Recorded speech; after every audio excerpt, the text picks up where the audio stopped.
Hello, I'm Spencer Koppel. I won't do an introduction quite yet. We'll wait for some people to get in here and whatnot. But yeah, we got some exciting stuff for you guys today. A little different from our typical social media updates. We're going to kind of dive in a little bit more. I don't want to reel too much until we actually get started, but we'll be kind of talking a little bit more about platform content and kind of just what we've been seeing, what works, what the tried and true, what kind of works.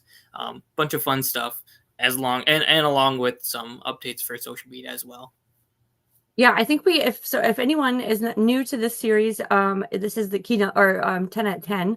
Used to be Keynotes Live, and we just do a live chat for 10 minutes every Wednesday. Spencer and I always cover social media, but we were getting a little bit tired of covering the changes in TikTok every time. We can't believe it's like there's that much to talk about. So we decided to go with a route this time about what we thought maybe people would really want to hear, and that is like what's hot right now. What are people posting? What are people liking? What are people engaging with? Because I think despite whatever your niche is in your content types, there's some sort of rules that you can apply across the board to different platform specific things in your content type and your content you're creating. So we decided to switch it up a little bit. We'll also talk about TikTok. Unfortunately, that's not going away at all. So we will chat about that as well. But thank you for joining us. Yep. I'm Spencer Koppel. I'm a digital specialist here at Key Media Solutions. Basically, I'm the person that is in platform making changes. So if you see an ad on your phone, more than likely it's somebody like me that has put that ad in front of you. And I am Madison. I can officially say on here that I'm a digital media digital media strategist. I get some practice on that. But I work alongside our ad ops team with Spencer on just managing campaigns. And I really and focus specifically on kind of using data to drive strategy that gets results for our clients, which kind of sounds like a bunch of nonsense, but it really works. It helps. Yeah, we probably can get it kicked off. I think we've given enough time for people to kind of filter in. And if you do have questions while we're talking, feel free to drop them in chat and we'll get to them when we can. Anything cool and social media related, literally anything, just drop it in the comments and we'll get to it. So starting off, TikTok info, kind of like we had said, TikTok is constantly always having some changes, and this week is no different. So plans have recently emerged of TikTok creating a separate app basically for America, launching in September. It'd basically be the same thing as TikTok, but specifically for United States, called M2 currently. It's kind of currently in the works. I think it literally just got announced yesterday.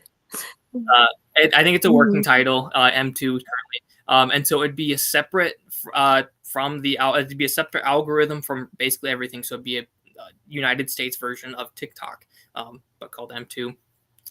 Original app will still kind of be around until about March of next year, but the actual app M2 or whatever the actual name is when it launches more around September.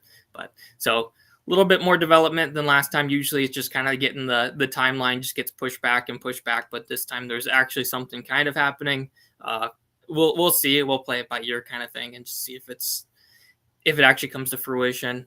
Yeah, it's such an interesting, I don't think we've, and I even was alive in the time of I remember when Instagram came out and I remember when Snapchat came out, and I still feel like we're in a new age of newness in social media where it just hasn't been, it seems so unprecedented that I think what's interesting is that we're all open to trying new things in a way I don't think we used to be. We used to be I'm not going to go try Musical.ly or TikTok. I don't trust. Yeah, but now we're all on Blue Sky and Threads, and I'm sure we're all going to switch to. I think when people were downloading Rednote for a while, so it's interesting that the buy-in for new apps is high. I think higher than it has been. It's like flavor of the week kind of thing, where it's oh, this new app came out. Okay, let me go download it. That kind of thing. There's a lot less cautious now. People are a lot less cautious to download new apps and try out new experiences. It's kind of interesting. Totally, and it's really, I think TikTok. This conversation around TikTok has been kind of the big driver on that, and X, of course. People were kind of ready to jump ship there.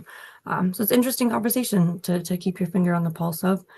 But then if you're here for the hot content types, we will get into it. I'm going to cover TikTok and LinkedIn, and then we're going to turn over to Spencer and he will jump into Meta. We'll keep this kind of quick, but again, if you have any questions, if you're even if you're hey, is this type of content, I want to post this, does this like this, we are those kind of questions anytime, whether you're watching this live or not. So TikTok, what is the most popular right now is, I'm going to coin it, I think if some people are coining it as edutainment, educational content right now in a digestible, fun, and entertaining way, which it can sound, it kind of feels a little bit like, you're like, why do we have to make news entertain, or why do we have to make education entertaining? But, you know, people really are on social media to be entertained and to just kind of relax a little bit. And when you can make big complex ideas a little more digestible, especially if you can do it with a really good hook in the first 3 seconds, that is really the most engaged content right now on that platform. You want to be authentic. That authentic storytelling and talking to the camera is really just kind of where it's at right now on TikTok. But I think that conversation also shies away from trends. You can do silly trends, you can do silly audio trends. I think doing a good mix of educational, entertaining, and audio trends are a really great way to stay relevant on that platform, and making sure that you're being consistent. And then that's really the biggest thing, no matter what kind of content you're posting, as long as it's authentic and you're posting regularly. I think it's ridiculous to think you're going to post every single day on TikTok unless you're like a creator. As a business, if you are doing at least a couple posts a week, I think you're in good shape on that platform. You don't get penalized as much as you do on some other platforms if you're not on it every day. But yeah, sorry, that was a lot. But anything else you want to add on TikTok, Spencer, for the content posts? No, yeah, I think definitely just being unique is definitely one of the biggest things on TikTok. There's some brands that are doing some weird stuff that shouldn't work. Drumstick being one of the biggest ones in my mind. If you've never seen their TikTok account, I would go check it out. They do some weird avant-garde kind of stuff. It shouldn't work, but it does. And they have a lot of followers, and it gets their people engaged. I've heard my friends talking about it. So it's just being kind of authentic on TikTok seems to be what sells, more than just being like kind of like, you know, sticking to a formula. That makes me think of Nutter Butter as well. The Nutter Butter TikTok. Yeah, Nutter the Butter as well, weirdest thing I've ever seen. But Theirs is scary though. yeah, that's scary. I would not say go look Theirs at is it. like It's a weird place, but it's the Nutter Butter TikTok, and it works. Yeah. But anyways, I will switch to LinkedIn. I've been a lot more recently passionate about LinkedIn as a platform, because it used to be really, I don't think it used to be as used as it is now. And I don't think it was really just kind of text posts and, you know, connections. And now people are really engaging on it and having conversations on LinkedIn. And so the best thing to post is really data driven. Like, people on LinkedIn do want to learn versus on TikTok. You know, they are there because they want to digest information. They want to see what's going on in their industry. And so really keeping that content, you don't have to go through the phase of entertaining people. Just be data driven, give professional insights. I think sometimes people can shift too far into using a professional voice. You still can be casual, and it is still your connections that you're talking to, you know, or your followers, if you're doing a business page. So I think keeping it informational, casual, while professional, and really data driven, like share insights that you're learning, you know, any insights from your case studies. And the style that's working right now, that's most popular, is really text only. There's two. It's text only is, and then also coming up right now is their PDF. You can do file uploads, is being a little bit more popular than like images or videos. So really think about kind of creatively, how can you switch to some text only, like short form blogs, sort of, you know, in the way that you do long form videos on YouTube and then short form video on TikTok.